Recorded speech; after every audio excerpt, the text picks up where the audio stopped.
برای اونهایی که نیت کردند، من همه نیت ها رو با توجه به نیت اونها میگم. امیدوارم که جوابشون رو قشنگ و به سرعت بگیرن.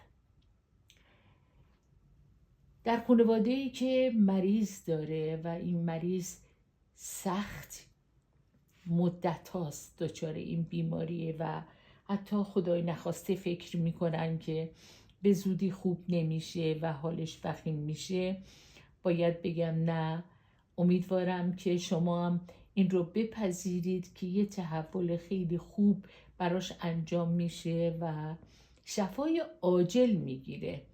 خیلی خوشحالم که این رو میبینم، خیلی خوشحالم. و اینکه کسی دیگه ای هست راجع به خواستگاری داره فکر میکنه که آیا بره